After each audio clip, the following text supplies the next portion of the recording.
All right, my royal rogues, we got this insights on Harry's memoirs by Barkjack, and the track record of Barkjack is impeccable, I must say.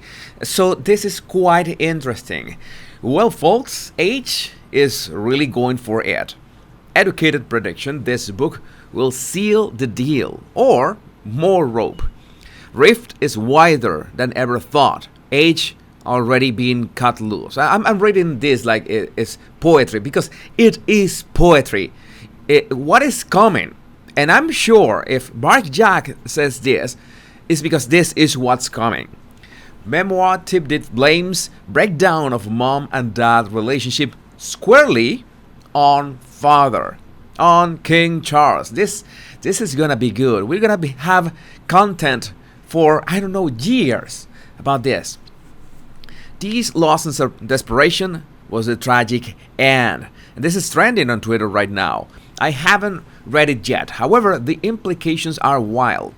Whether directly or indirectly, it appears to suggest his own father set his mother on a course for disaster. This is big, and this makes sense to have made sure to publish it after, or make sure that the Queen was not here to publish the book. That's why they were delaying it. Maybe he was aware of what the Queen was suffering. Maybe he was aware of how much time did the Queen have. We don't know, but it's just a coincidence. And you know that when there are $20 million on the line, you cannot afford to have coincidence dictate your destiny or whatever it is, the money that you're gonna pocket. And Penguin Random House wouldn't want it either, of course. I trust the source who has seen a copy. It is a long-standing industry colleague with a major publication. I do not believe they are attempting to leak details or stir up drama through this account. And well, the comments, we all share these insights. I'm going to read some of the comments here. Both parents were stubborn. One had very romantic ideas about how a marriage should be. She liked the city. He liked the country. She became a fame junkie. He enjoyed his privacy. No one's fault. Both their faults. Age will always be miserable. And that's something that I agree. Sadly, because I don't think nobody should ever live like that, is that sense of hopelessness, and Harry is still there, and Harry is gonna exploit the people around Harry. I don't think, even if you, as masochist as that you want to be, people don't want to do that to themselves. It must be people around them that are pushing them. That's the narrative that we have got. That's some of that Barkjack themselves have said about this.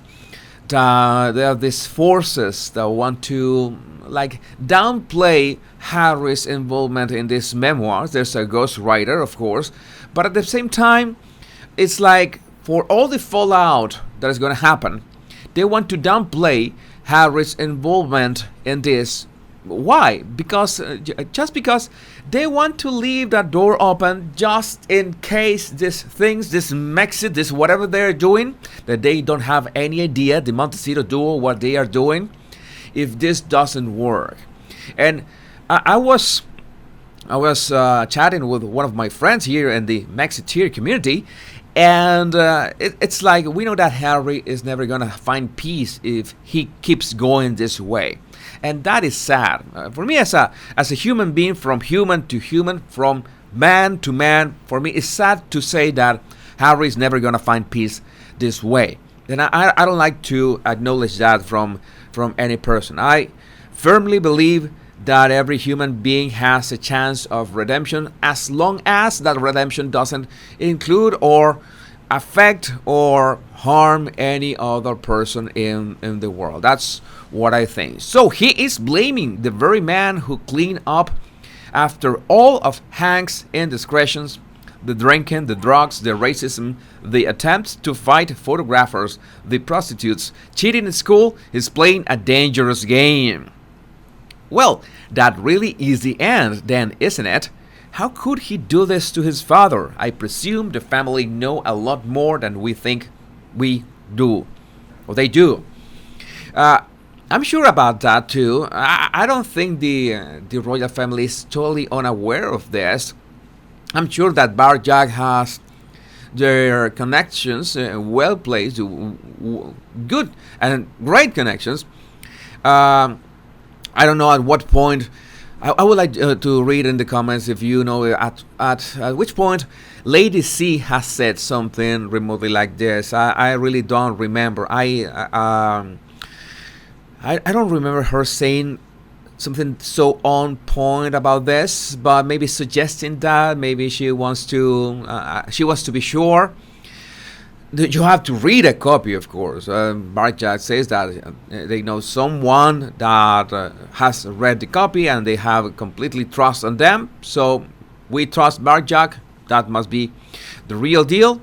But you can imagine that the royal family should have every kind of connection on high and low places to reach the same conclusions. And they know they can't do anything, or I guess that they can't do anything about this, or they feel that, well, never explain, never complain is gonna get them over this bumpy road again. But I have, well, this is people. I understand. I interact with you on Twitter, my royal rogues. Some of you have always been, and I know that are going to be the nicest with me. We have the greatest interactions. I always mention you. You are the greatest ones at helping me navigate and understand all this royal drama. And when I say certain things, when I talk about King Charles, for example, I understand that you get a bit upset with my ideas or my suggestions or what I say. Well, is this possible? Is that not possible? When the other day I was talking about the removal of the titles that everybody is asking about. I know that since I have a fairly huge platform already on, maybe not huge, but with enough influence to move things around, because huge will be like 1 million followers or something like that. It's like I was wondering what could King Charles do to remove those titles? And yes, I got the answers that I needed. That is not that simple, that I should not be suggesting this at that moment. I'm sorry. I'm talking from the, how to say this, from the PR, the image, the brand, the coverage. William wants the coverage of the royal family's engagement to be relevant, to be truly spectacular. I'm sure the Earthshot prize is gonna be that. It's gonna hit the nail on the head. But it's not just one thing a year that needs to do that. It needs every single engagement to be relevant. And you want that. You want that to some extent. And the more the royal family and the working royals have to be dealing with all this gossip stemming from this kind of bumps, like what we're expecting from Harry's memoirs, then the harder their work will be, and the harder the impact they're looking for. This must be upsetting William a lot, and he must have this inner conflict. It's my brother that we're talking about. I have to take the high road, but taking the high road all the time is a very dangerous decision. Again, you might be telling me, Jesus, how could you say that we want a kind king? Okay, I know you want a kind king in King Charles. That's okay. We know we want a righteous man like Prince William. That's okay. I understand you want it. But if you ever known about Machiavelli the Prince, by the way, you know that in this level of influence, in this level of power, because information, it's power what the royal family has. There's no other way around that, and they are using their power for good. You can use power in itself is not bad. You can use that for good or for bad. You choose. And of course, been having this kind of influence on people like Harry has, because Harry will never lack any power of attracting attention. That's something that he's going to have all his life, no matter what. Long after he's gone, long after Harry is gone, he's going to attract attention. That is a given. He was born with that gift. He's choosing to use it for all the wrong reasons. He thought that this could be the easy road, and it is not. He's waking up to the reality that going forward with these memoirs is not the easiest thing that he could do to earn money. And how much money are we talking about? Seriously, $20 million. $20 million for their budget, what they spend on PR, what they spend on maintaining their house, what they spend on, I don't know, I don't know if all the private jet trips are gifts, because if they have to pay for them, if they have to maintain that lifestyle, $20 million is nothing. It's nothing. That's what? That would be like 1 or 2 years for them of expenses, and that is gone. And for how long has this so-called this contract, this project been running? Like was one or I don't know how long it was before the Oprah interview. I really don't know, but it has been a very long time. It has been this constant marketing of what is going to be on those memoirs, what is going to happen after that, where is going to be the real value. I know for a fact that no matter what, Meghan and Harry will still be commanding attention, and we will have an evergreen amount of content to talk about them. That is a given. But what is the plan? What is the actual plan? Like burning all the bridges? They're ready. Harry is ready to burn all the bridges. I don't think so. And that's why they are downplaying Harry's involvement on that memoir.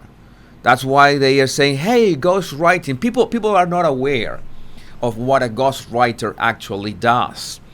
A ghostwriter is someone that just makes sure that the book is written in a way that is beautiful to read, that is comfortable to read, that is great to read, but in the voice of the person. And that's why this guy is getting paid. I don't know how much the ghostwriter is getting paid. You can guess that it will be a huge chunk, maybe 1 million. Why not?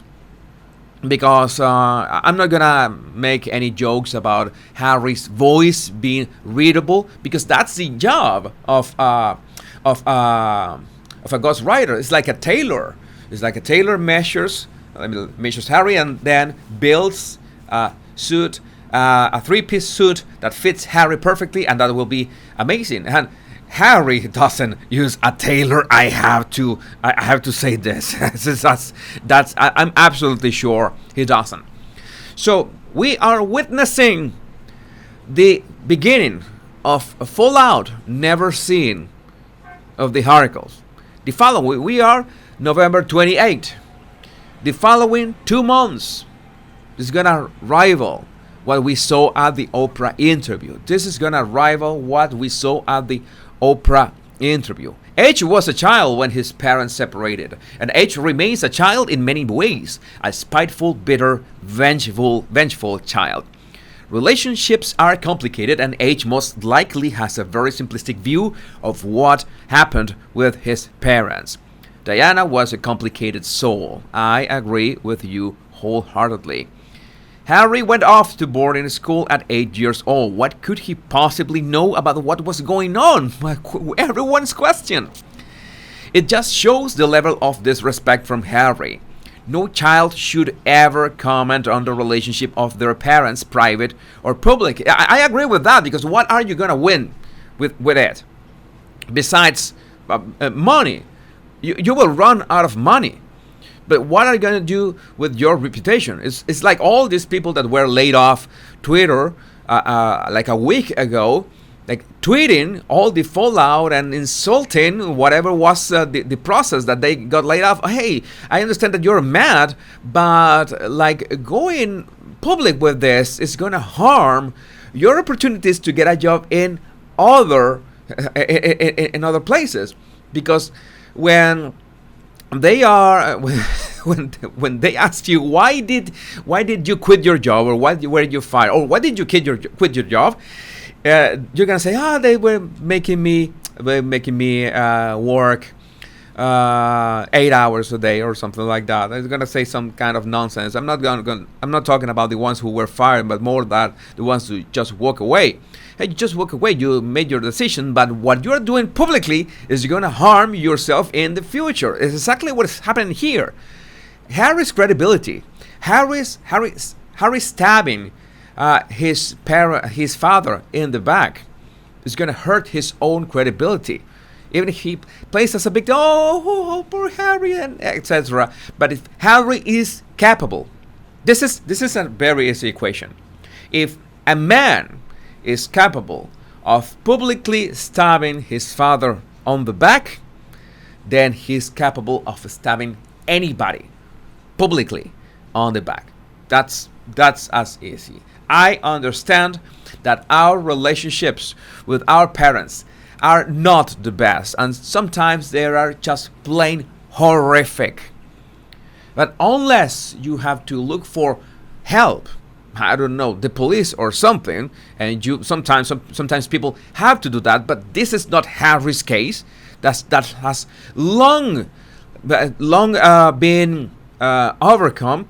I think Harry should have overcome this a long time ago. I don't know, with therapy, lifting weights. It's obvious that Harry doesn't go to the gym either. Then, well, this will be another story. Maybe this could have been a more enlightening story, but it is not. I would love to know what do you think about this in the comments. My Royal Rogues, my name is Jesus Enrique Rosas. I'm the Royal Rogue, and remember, much love and bliss.